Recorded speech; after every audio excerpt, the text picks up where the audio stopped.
கர்த்தருடைய பரிசுத்த நாமத்துக்கு மகிமையுண்டாதாக. சிலுவை நிழல் ஊழியத்தின் மூலமாக இந்த கிருபை நேரத்திலே உங்களை யாவரையும் நான் சந்திப்பதிலே மிகுந்த மனமகிழ்ச்சி அடைகிறேன். தொடர்ந்து அடியனுக்காகவும் ஊழியங்களுக்காகவும் உங்களுடைய தனிப்பட்ட விதத்திலே நீங்கள் யாவரும் ஜெபித்துக் கொள்ளும்படி உங்களை அன்போடு கூட நான் வேண்டிக் கொள்கிறேன். இந்த நாட்களும் கூட ஒரு வார்த்தையை நாம் தியானம் பண்ணியிருக்கிறோம். ஒரு விஷய தலைகளை தாழ்த்தி நாம் ஜெபிக்கலாம். பரிசுத்த நல்ல தகப்பனே, ஆண்டவரே, அந்தகாரங்களிலிருந்து ஆச்சரியமான ஒரு இடத்துக்கு அழைத்த தேவன், நீர் ஜீவனுள்ள தேவன் அப்பா. எப்பொழுதும் உடைய வார்த்தையை தியானிக்கலை அடியனை மறைத்து நீர் வெளிப்படுவீராக. மனுஷன் முகத்தை பார்க்கிறான், நீ இருத்தில் கண்ணீர்கள், கவலைகள், வேதனைகள் எல்லாத்தையும் அறிந்திருக்கிறான். ஆண்டவரே, இப்பொழுதும் உடைய வார்த்தையை அனுப்பி எங்களை குணமாக்குற தேவன், அழிவுக்கு தப்புகிற தேவன், அடியனை மறைத்து நீர் வெளிப்படுங்க. இயேசு கிறிஸ்துவின் ஜெபிக்கிற நல்ல பிதாவே, ஆமீன். இந்த நாட்களும் கூட ஒரு வார்த்தையை நான் தியானம் பண்ணியிருக்கிறோம். சங்கீதம் 39:6 இப்படியாக சொல்கிறது, வேஷமாகவே மனுஷன் தெரிகிறான் என்று ராஜா சொல்கிறார். பிரியமானவர்களே, வேஷமாகவே மனுஷன் தெரிகிறான். அதேபோல் அப்போ ரோமர் 12:2 இப்படியாக சொல்கிறது, நீங்கள் இந்த பிரபஞ்சத்துக்கு ஒத்த வேஷம் தெரியாமல் தேவனுடைய நன்மையும் பிரியமும் பரிபூர்ணமான சித்தம் என்னதென்று பகுத்தறியத்தக்கதாக உங்கள் மனம் புதிதாகிறதுனாலே மறுரூபமாகுங்கள் என்று கர்த்தர் சொல்கிறார். பிரியமானவர்களே, இந்த நாட்களும் கூட மனுஷன் எப்படி இருக்கிறான்? வேஷமாகவே மனுஷன் தெரிகிறான் அப்படின்னு சொல்லி வேதம் சொல்கிறது. வேஷமாகவே மனுஷன் தெரிகிறான். இன்றைக்கி நம்ம ஆண்டுக்குள்ளே வந்த பிறகு கூட நம்முடைய வாழ்க்கை எப்படிப்பட்டதாக இருக்கக்கூடாது? வேஷம் போடுகிற ஒரு வாழ்க்கையாக இருக்கக்கூடாது. ஒரு அருமையான ஒரு சம்பவம், ஒரு கதை சொல்லுவாங்க. ஒரு தடவை பார்த்திங்கன்னா, ஒரு போதகர் ஒரு சபையில் செய்தி கொடுக்கும்போது ஒரு சம்பவத்தை சொன்னாராம். ஒரு மனிதன் மிகுந்த பாவத்தோடு கூட துக்கத்தோடு கூட அடிக்கடி பார்த்திங்கன்னா வெளியிலேருந்து பார்த்திங்கன்னா பயங்கரமான பாவம் செய்வாராம். அவருக்கே மனசு அடிக்கடி குத்தம், நம்ம ஏன் இப்படி பாவம் பண்ணுறோன்னு சொல்லி. ஆனால் சர்ச்சுக்கு வரும்போது நல்லா ஒயிட் ட்ரெஸ்ஸு போட்டு, ஈப்பா இவனாயா இப்படி ஒரு நல்ல மனுஷனையா, ஒயிட் ட்ரெஸ்ஸு போட்டாலே எவ்வளோ ஒரு இதாக இருக்கான், பவியமா, இவனை மாரி ஒரு நல்ல மனுஷனே இல்லைன்னு சொல்லத்தக்கதாக ஆள் டிப்டாப்பாக வருவாராம் சர்ச்சுக்கு. ஆனால் உள்ளுக்குள்ளே பார்த்தா அப்படி இதயத்துக்குள்ளேருந்து பொல்லாத சிந்தனை, வேசித்தனம் இதெல்லாம் வருதுன்னு சொல்லி வேதம் சொல்லிக்கிறபடி உள்ளத்தில் பார்த்திங்கன்னா தீய எண்ணங்கள் எல்லாமே இருக்குது. ஆனால் இங்கே பார்த்திங்கன்னா சர்ச்சுக்கு வரும்போது அவ்வளோ டிப்டாப்பாக. இங்கே நம்மளே பாருங்கள், வெளியில் எவ்வளவோ காரியங்கள் இருந்தாலும் கூட சபைக்கு வரும்போது பார்த்திங்கன்னா இருக்கையில் விலையேர்ந்து ஒரு ட்ரெஸ்ஸை போட்டு, ஏப்பா எவ்வளோ பரிசுத்தான மாதிரி இருக்கிறானையா, எவ்வளோ பெரிய ஒரு ஆள் மாதிரி இருக்கிறான் அப்படின்னு சொல்லி நம்ம பார்க்கும்போதே அப்படி எல்லாரும் சோத்திரம் பண்ணக்கூடிய அளவுக்கு நம்முடைய தோரணை, ஆள் பாதி ஆடை பாதி, இந்த மாதிரி வெளித்தோற்றத்தை பார்த்து நம்மளை எல்லாரும் நினச்சலாம் மதிக்கலாம். இப்போ எவ்வளோ அழகான செயின் போட்டுக்கிறான், எவ்வளோ அழகான மோதிரம் போட்டுக்கிறான், எவ்வளோ அழகான விலையுயர்ந்த ஒரு காரில் வந்து இறங்குறான் அப்படின்னு சொல்லிட்டு நம்மளை வெளித்தோற்றத்தில் பார்க்கும்போது நம்ம எல்லாருமே நம்மளை கௌரவிக்கலாம், வணக்கம் படலாம், ஐயா வாங்கையான்னு சொல்லி இது பண்ணலாம். ஆனாலும் கூட நம்முடைய இருதயம் எப்படிப்பட்டதாக இருக்கிறது? இந்த இடத்துலையும் கூட பார்த்திங்கன்னா ஒரு சபைக்கு வரக்கூடிய அந்த சகோதரர் இருதயத்துக்குள்ள அந்த அளவுக்கு பயங்கரமான அழுக்கு நிறைந்ததோடு கூட சபைக்கு வருகிறார். அப்போ சபை போதகர் ஒரு நாள் ஒரு போதகம் பண்ணினாராம். என்ன அப்படின்னா, ஒரு நாள் ஒரு சிறுவன் முயல் வாங்குறதுக்காக ஒரு ஊருக்கு போயிருந்தாராம். பார்த்திங்கன்னா 2 முயலை வாங்குறதுக்காக ஒரு சந்தைக்கு போயிருந்தாராம். அப்போ போகிற வழியில் பார்த்திங்கன்னா ஒரு சத்திரத்தில் தங்கிட்டு தான் அதுக்கப்புறம் அந்த ஏரியாவுக்கு போனோம் நடந்தே. அதனால் அவர் 2 முயலை வாங்கிட்டு நினச்சிறாரு. அவர் வீட்டுக்கு வராரு. வரும்போது ரொம்ப நேரம் ஆகிட்டனால அந்த சத்திரத்தில் தங்கிட்டு மறுபடியும் நினச்சிறாருன்னா வீட்டுக்கு வராரு. வீட்டுக்கு வந்து திறந்து பார்த்தா அதில் பன்னிக்குட்டி உள்ளே இருக்குதான். உடனே என்னடா அவருக்கு ஒரே ஆச்சரியம், என்னடா அது, நான் முயல்குட்டி தானே அவர் கடைக்காட்டு வாங்கினேன், என்னை எப்படி ஏமாத்தினான், நான் தானே அதை இது பண்ணேன், எப்படி திறக்கும் போது இது பன்னிக்குட்டியாக மாறினது அப்படின்னு சொல்லி அவருக்கு ஒரே டவுட் ஆகிட்டான். உடனே வீட்டில் உள்ளவங்கள சத்தம் போட்டு முதல்ல போய் கடையில் போய் அதை மாற்றிட்டு வா அப்படின்னு சொல்லிட்டாங்க. உடனே அதே மாதிரி ஒரு வாராரு கால்நடையாக அதே சத்திரத்தில் தங்கக்கூடிய ஒரு சூழ்நிலை. அந்த சத்திரத்தில் தங்கிட்டு மறுபடியும் அதேமாதிரி கடைக்காட்ட போய் சண்டை போட்டார். என்னையா அதை நான் அவங்ககிட்ட முயல்குட்டியை கேட்டால் உள்ளே என்ன வச்சுருக்கீங்க, பன்னிக்குட்டி வச்சு ஏமாற்றிட்டீங்களையா, வீட்டுக்கு போனோன்னா அது என்னது பன்னிக்குட்டியாக இருந்தது அப்படின்னு சொல்லி சொன்ன உடனே, நான் உங்களை அப்படிலாம் ஏமாத்தலையா, எங்கே பார்ப்போம் அப்படின்னு சொல்லிட்டு அதை ஓப்பன் பண்ணி பார்க்குறாராம். உள்ளே அதே முயல்குட்டி இருக்குதான். உடனே இவருக்கு ஒரே ஆச்சரியம், என்னடா அது எப்படி வந்தது அப்படின்னு சொல்லிட்டு மறுபடியும் அதே மாதிரி அந்த சத்திரத்தில் தங்கிட்டு வீட்டுக்கு வரும்போது மறுபடியும் அதே மாதிரி பன்னிக்குட்டியாக மாறிட்டான். ஏன்னா இடையில உள்ள ஒரு நபர் அதை எடுத்துகிட்டு நினச்சிறாரு, வேறு மாற்றிட்டாரு. உடனே அவர் கோபத்தில் அந்த முயல் காதை பிடிச்சி கடைக்காரன்ட்டு முன்னாடி வச்சு அந்த காதை பிடிச்சிட்டு அவர் சொல்கிறாராம், நீ ஒன்று முயல்குட்டியாக இரு, இல்லை அப்படின்னா பன்னிக்குட்டியாக இரு, என்னை இப்படி ஏமாத்தாத, முயல்குட்டியாக இருந்து பன்னிக்குட்டியாக இருந்து ஏமாத்தாத, ஒன்று முயல்குட்டியாக இரு, இல்லைன்னா நீ பன்னிக்குட்டியாக இரு அப்படின்னு சொல்லி சொன்னாராம். அதே போல் அந்த வார்த்தைகள் இந்த சகோதரனுக்கு புத்தியதான். நான் வெளியில் எப்படி இருக்கிறேன், பன்னிக்குட்டியை போல் இருக்கிறேன், எல்லாத்துலையும் கடந்து நினச்சிறேன், சேரான அந்த வாழ்க்கையில், உலகப்பரான வாழ்க்கையில் எல்லாத்துலேயும் நான் முங்கி எந்திக்கிறேன். ஆனால் உள்ளே வரும்போது எப்படி இருக்கிறேன், அந்த முயல் எவ்வளோ அழகாக இருக்குதோ அதே போல் உள்ளே வந்தேன்னா அவ்வளோ பயபக்தியாக இருக்கிறேன். அதே போல் ஆண்டவரே நீ மாற்றுங்கப்பா, நானும் அப்படித்தான் ஆண்டவரே இருக்கிறேன், சபைக்கு வெளியில் அப்படி இருக்கிறேன், இங்கே இப்படி இருக்கிறேன், இப்படிப்பட்ட எனக்கு வாழ்க்கை வேண்டாண்டன்னு சொல்லி எனக்கு மனம் திரும்பினாராம். பிரியமானவர்களே, இந்த உலகத்திலும் கூட நம்முடைய வாழ்க்கையும் ஒரு வேளை அப்படிப்பட்டதாக இருந்தாலும் கூட ஆண்டவருடைய சமூகத்தில் நம்ம என்ன செய்யணும், அறிக்கிட வேண்டும். ஆண்டவரே உங்களுக்கு பிரியமான வாழ்க்கை, மனுஷன் வேஷமாகவே வாழ்கிறான் அப்படின்னு சொல்லி நம்ம பார்க்குறோம். 1 கொரிந்தியர் 7:31 இந்த உலகத்தின் வேஷம் கடந்து போகிறது அப்படின்னு சொல்லி நம்ம பார்க்குறோம். உலகத்தில் எவ்வளோதான் வேஷம் போட்டாலும் ஒரு நாள் நம்ம மாட்டிக்கிடுவோம். கண்டிப்பாக அந்த வேஷம் நெஞ்சிடும், கலைஞ்சு போயிடும். எவ்வளோ தான் நீ வேஷம் போட்டாலும். இன்றைக்கி சரியாக நிறைய பேர் பார்த்தீங்கன்னா மனுஷங்களை கண்ட உடனே அப்படி பிரியப்படுத்துவாங்க. ஐயா ஐயா ஐயான்னு சொல்லிட்டு பயங்கரமாக காலில் விழாத குறையா, நீங்கள் தான் ஏன் எல்லாமே, நீங்கள் தான் ஏன் எல்லாமே அப்படிம்பாங்க. ஆனால் அவர் போனோடனே பார்த்தீங்கன்னா அவர் பிடிச்சி அப்படி ஏசுவாங்க. இவங்களாம் ஒரு மனுஷன் இவங்ககிட்டலாம் போய் காலில் விளாண்டு இருக்குது அப்படின்னு சொல்லி சொல்லுவாங்க. இன்றைக்கி அதே போல் ஊழியத்திலும் அப்படி தான் நிறைய பேர் பார்த்தீங்கன்னா மனுஷனை கண்ட உடனே அப்படி இது பண்ணுவாங்க. ஆனால் கடைசியில் பார்த்தீங்கன்னா அவர் போனோன்னு அவரை பற்றி அப்படி பேசுவாங்க.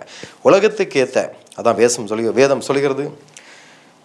12ஆம் அதிகாரம், ரோமர் 12 அதிகாரம் 2 வசனத்தில், நீங்கள் இந்த பிரபஞ்சத்துக்கு ஒத்த வேஷம் தெரியாமல் தேவனுடைய நன்மையும் பிரியமும் பரிபூர்ணமான சித்தம் என்னதென்று பகுத்தறியத்தக்கதாக உங்கள் மனம் புதிதாகிறதுனாலே நீங்கள் என்ன செய்யுங்க, மறுரூபமாகுங்கள் என்று வேதம் சொல்கிறது. பிரியமானலே, இன்னைக்கு நிறைய பேர் உலகத்துக்கு ஏற்ற ஒத்த வேஷம் தரித்தா இம்மைக்குரிய ஆசீர்வாதம் கொஞ்ச நேரம் தான் கிடைக்கும். இன்றைக்கி ஒரு மனுஷனை பிரியப்படுத்திட்டே இருக்குமா, சரி பாவம் நம்ம பின்னாடியே வரானே, நம்மளை எவ்வளோ புகழ்ந்து தள்ளுதான், நம்ம சொன்னபடியே செய்தானே, அவன் பேக்கை தூக்குறான், செருப்பை தூக்குறான், வாட்டர் கேனை தூக்கிட்டு வரான், எங்கே போனாலும் நம்ம பின்னாடியே பவ்யமாக வரான்னு சொல்லி மனுஷனால் கொடுக்க முடிஞ்சது ஏதோ நம்மளுக்கு தேவைகளுக்கு ஏற்றாப்புல கொஞ்சம் தான் கொடுக்க முடியும். ரைட்டு, உன் பிள்ளைகள் கல்யாணம் கூடியிருக்காப்பா, இந்த அவ்வளோ ரூபா வச்சுக்கிட்டே என் பின்னாடியே வாரே அப்படின்னு சொல்லி மனுஷனால் கொடுக்க முடிஞ்சது கொஞ்சம் தான் கொடுக்க முடியும்.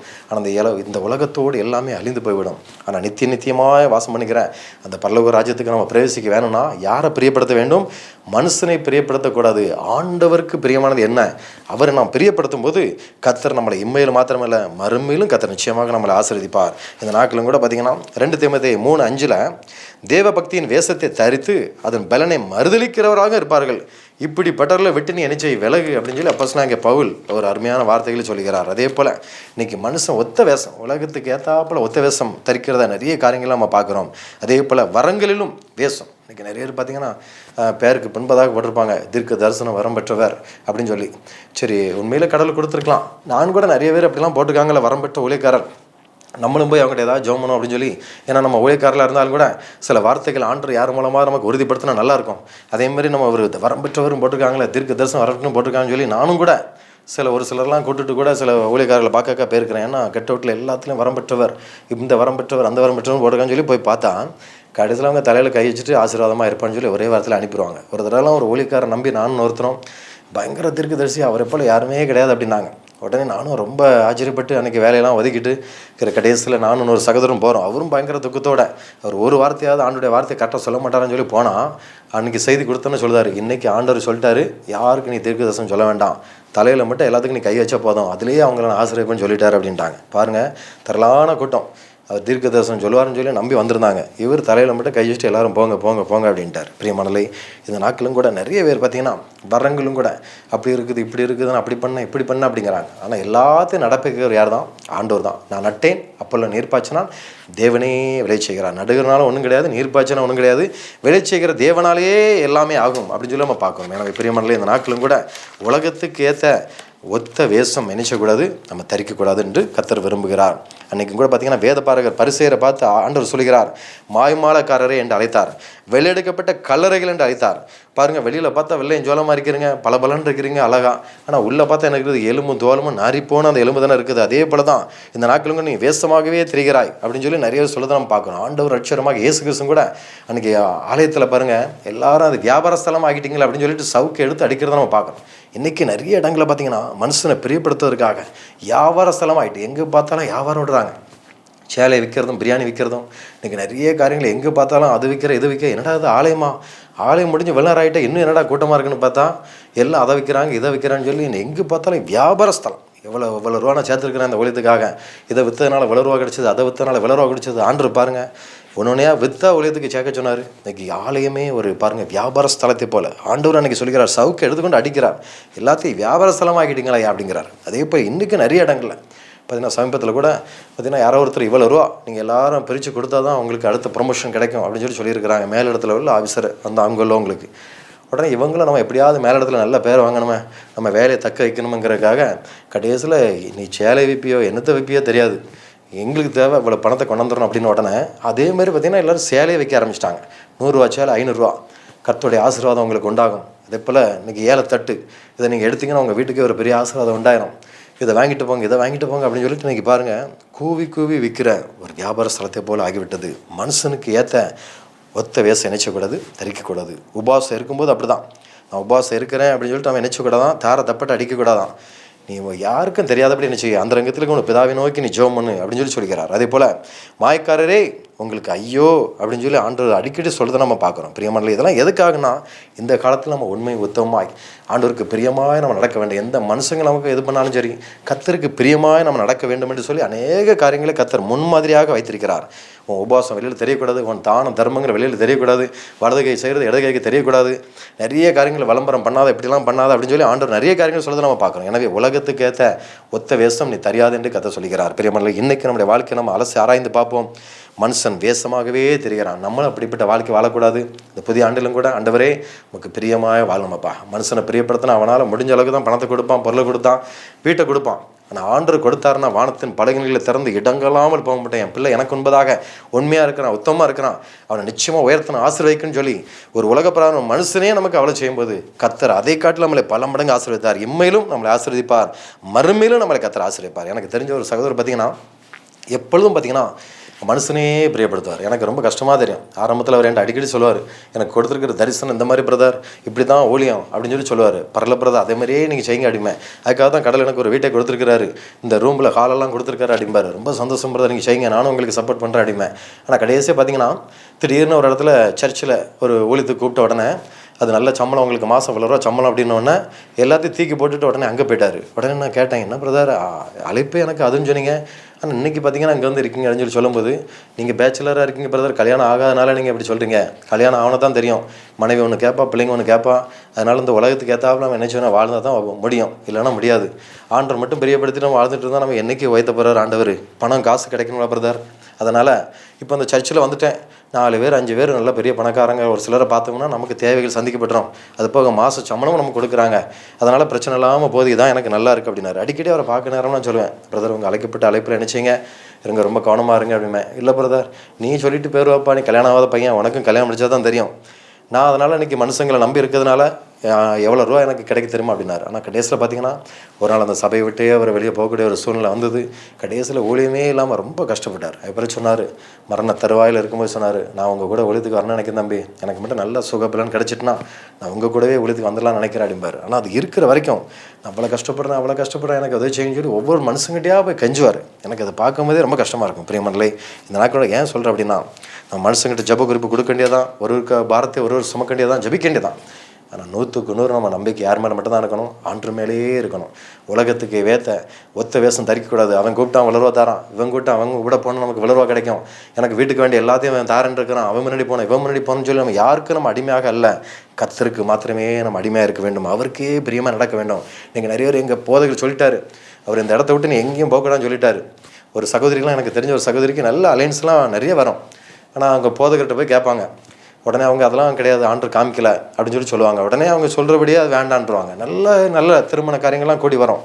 ஆனால் மனுஷனுக்கு ஏற்ற ஒத்த வேஷம் நினைச்சக்கூடாது, தரிக்கக்கூடாது. ஆண்டவர் நமக்காக என்ன காரியங்கள் வைத்திருக்கிறாரோ நாம் கர்த்தருக்கு மாத்திரமே அடிமையாக இருக்க வேண்டும். உலகத்துக்கு ஏற்றாப்புல பாஸ்டருக்கு பிரியமாக நடந்தால் அவர் இருதயம் மட்டும் சந்தோஷப்படும், ஆனால் ஆண்டவர் இருதயம் துக்கப்படும். அப்போ அந்த மனுஷன் ஒரு பெரிய பெரிய ஆட்களாக இருக்கலாம், பெரிய நபர்களாக இருக்கலாம், பெரிய பதவியில் இருக்காங்களா இருக்கலாம், அவங்க பின்னாடியே அலைஞ்சு அவங்க சொல்கிறதெல்லாம் செஞ்சுட்டு இருந்தால் அவங்களுக்கான சந்தோஷமாக இருக்கலாம். நமக்கு ஒரு அடிமை சிக்கிக்கிட்டாயா, நம்ம சொல்கிறதெல்லாம் கேட்குறான், எங்கேயும் போகாமல் நம்ம காலடியிலே கிடக்கிறான்னு சொல்லி அவங்களுக்கான ரொம்ப சந்தோஷமாக இருக்கும். ஆனால் கர்த்தர் நம்மளை பார்த்து துக்கப்படுவார். எனவே இந்த உலகத்துக்கு ஏற்ற ஒத்த வேஷம் தெரிக்கக்கூடாது. மனுஷனை பிரியப்படுத்தும்படியாக பார்வைக்கு ஊழியம் செய்யாதபடி தேவனுடைய பரிபூர்ணமான சித்தம் என்னை குறித்து என்ன வைத்திருக்கிறார், அதற்காக எவ்வளோ இழுக்கங்கள் வந்தாலும் பரவாயில்ல, பசியோடு பட்டினியோடு இருந்தாலும் பரவாயில்ல, கர்த்தருடைய சித்தத்தை நான் செய்து முடிக்க வேண்டும் என்று சொல்லி நாம் அதற்காக இறங்கும்போது கர்த்தர் நம்மளை ஆசீர்வதிப்பார். நான் ஒரு பெரிய ஊழிய ஸ்தாபனத்தில் இருந்தேன். இன்றைக்கி அங்கே இருந்தால் உண்மையிலே நான் பெரிய அளவில் என்னெல்லாமல் எனக்கு பண்ணியிருப்பாங்க, எப்படிலாமல் இருந்திருப்பேன். ஆனாலும் கூட தேவ சித்தத்துக்காக நான் எல்லாத்தையும் இழந்தேன். ஆனாலும் கூட நீதி நிமித்தம் துன்பப்படுகிறவர்கள் பாக்கியவான்கள். ஆண்டோட சித்தத்தை செய்யணுங்கிறதுக்காக எல்லாத்தையும் இழந்தேன்.